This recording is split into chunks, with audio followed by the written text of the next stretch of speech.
Hey everybody, Mike here with WildUtahEdibles.com. Thanks again for joining me for another video.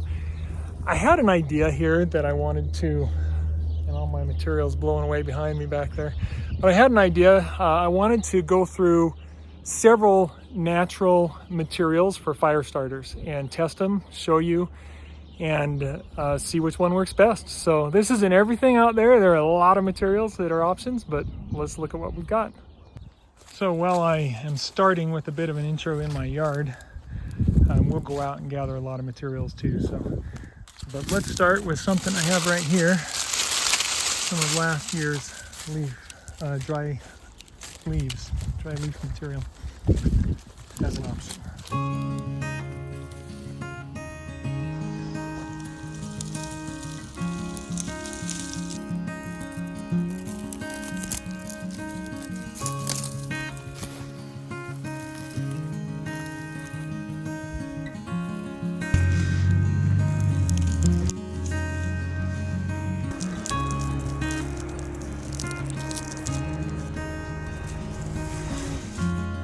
Well, with everything gathered and sitting here ready to go up in flames, I decided to pull out the knife and ferro rod. So I want to show this with just a knife and ferro rod, not with a match or lighter. And so we'll get some kindling cut up. So I struggled a little bit getting that that piece started or cut there. But my idea was, let's get some kindling ready and prepared and just set aside so that we can not only test, can we start the fire with just a spark or a few sparks thrown at it, but also will it burn hot enough, long enough to start the wood on fire. Okay, so that's kind of my idea here. I decided to do this in a safe place in my backyard here, so nobody's worried about me catching the bushes on fire or starting a wildfire or anything. So let's get some kindling cut up and then start testing the different options.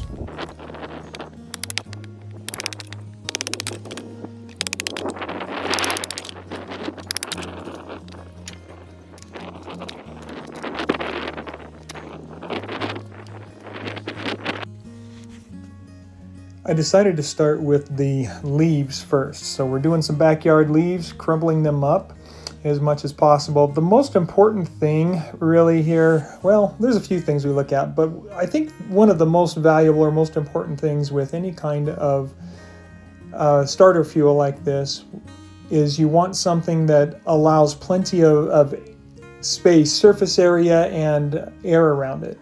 And so making this as small as possible is going to allow lots of that material, but give some space and air between it. The trouble I noticed right away as I started crumbling up these leaves is I ended up with a pile of, yes, dry, small, fragmented material, but flat material. And so right away I was thinking this is going to be a little difficult for anything to catch a spark because it's just all laying flat. So that was my initial thought here. Let's throw some sparks at it and see how well I do with the ferro rod there. And I can see now that I should have repositioned that camera a bit to give you a better view, but I am sending some pretty good sparks into that mess of leaves, but it really just did not catch. So true to my assumption and belief there, doesn't matter how many sparks I throw at it, it just isn't going to catch because primarily it's flat. It doesn't have space for the sparks to fly in amongst the material. So let's move all of that material away and try the next one. And so next up is a little bit of horseweed. And this is something that had some very small flowers. It seemed to me like it might be an option to catch some sparks in some of those little fluffy flowers, but there wasn't a lot of fluff to them, not quite as much as, say, aster, which might work a little better.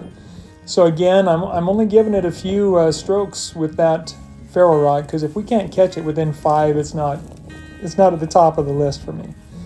So next we move on to some, this was just kind of some grass material here, I believe. And I'm trying to remember where I pulled this from. It might even have been from the front yard with some flower material.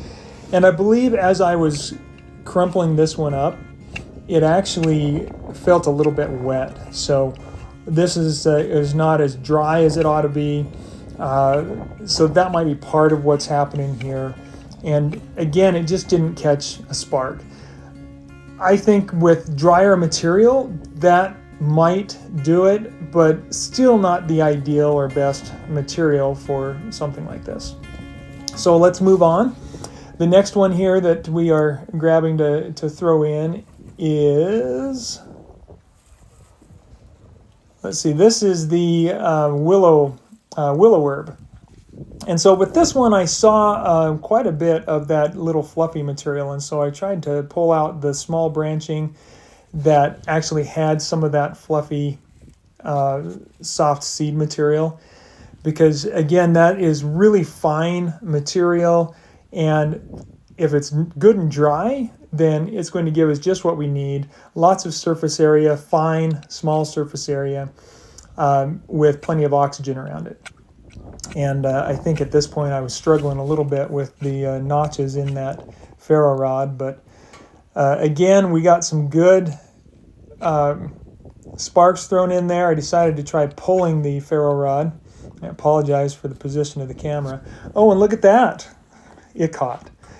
And if I throw some of that wood on top of there, sure enough, that's going to work as a starter material. So again, one of the things that I think really worked well was that really fine material from the flowers. Think dandelion, right? And that is what is catching the spark and immediately creating heat. It's got lots of space for air around it. And so that's a decent one right there. So willow herb, if you see that, again, go back. Well, I'll show you a video in a few days here talking about some of these different plants and looking at them close up. But you'll see it had a lot of that small, fine, fluffy flower material in the middle. So let's clear that away and move on to the next material. I was trying to do this in a little bit of a strategic manner, hoping to save the best for last. So let's see how well I did with all of that. So next up here is, that's more of the horseweed, I think. So I set that off to the side there and pull out of the box. Next, okay.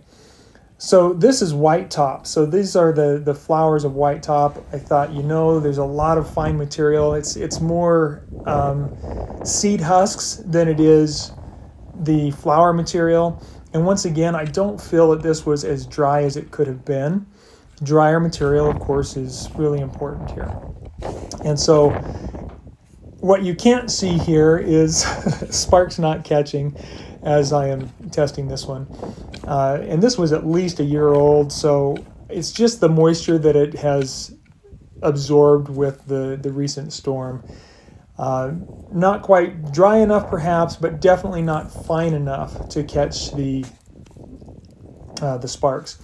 All of this material was harvested in the same general area within a mile or so of each other, and on the same day, so it's pretty much same conditions.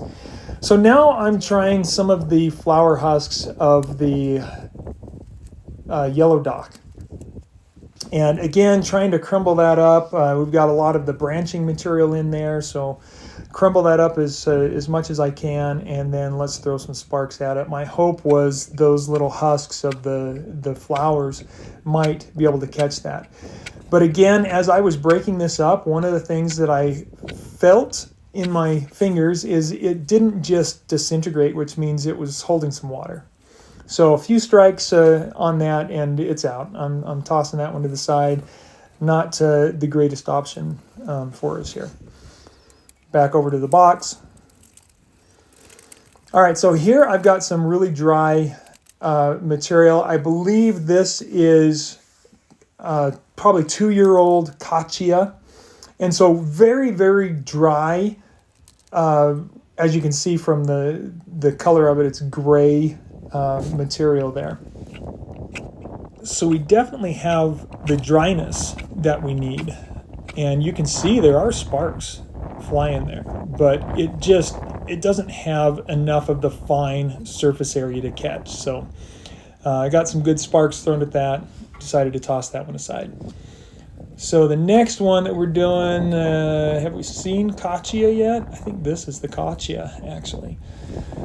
So Kachia has a lot of really fine, those fine little fluffy flowers to it, but they're very, very small and very few of them. And so it just wasn't catching. I gave it quite a few good sparks tossed at it here, and it just didn't want to catch.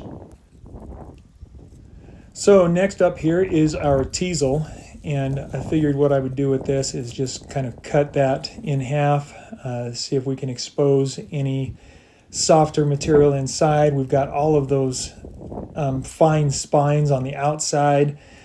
Again, harvested here in the same area, fairly dry.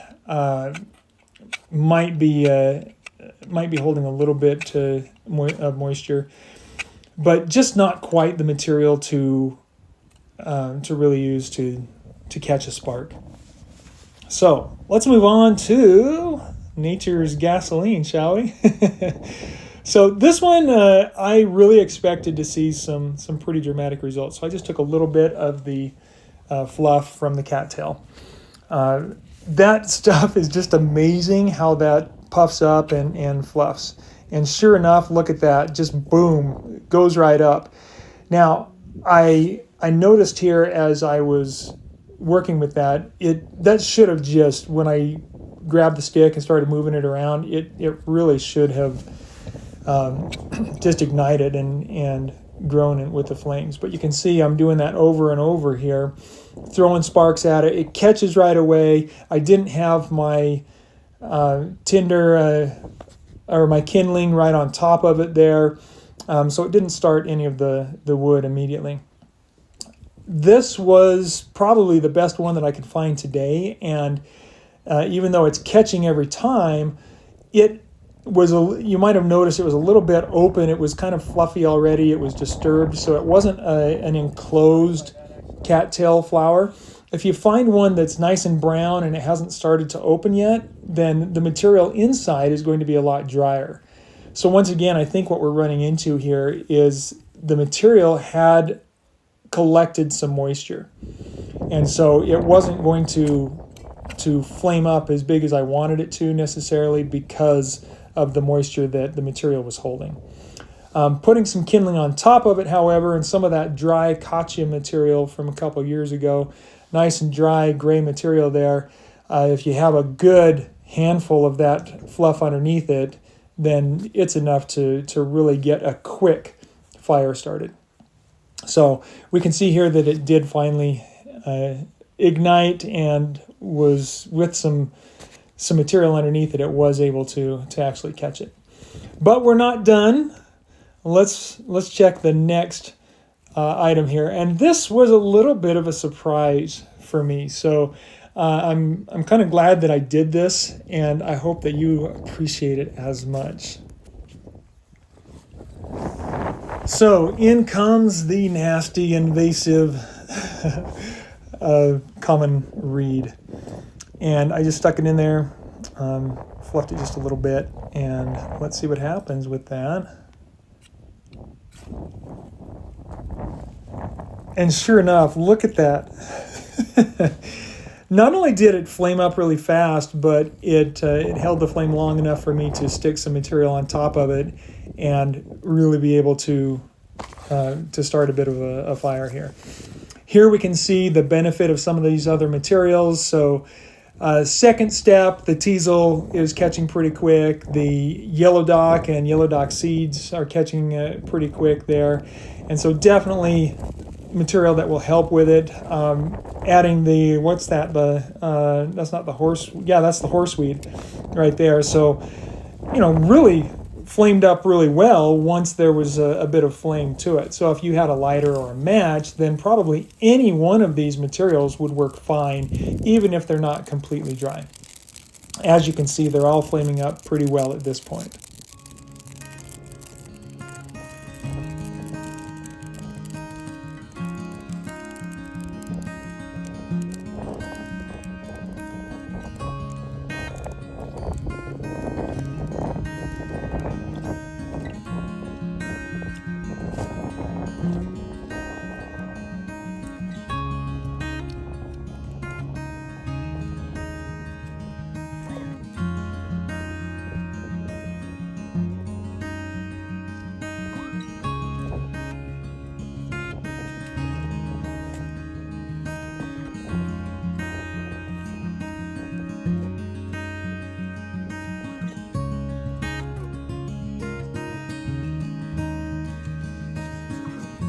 And then, of course, make sure that when you are putting all your tools away, you're done with your fire, that you put the fire out completely.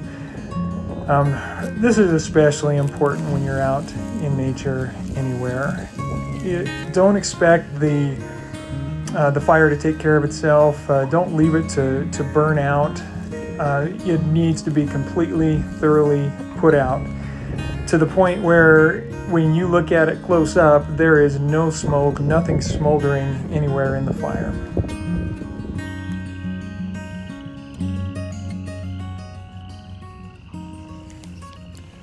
Thank you for watching once again. I would appreciate a like, comment, subscribe, anything you'd like to do to help with the algorithm there.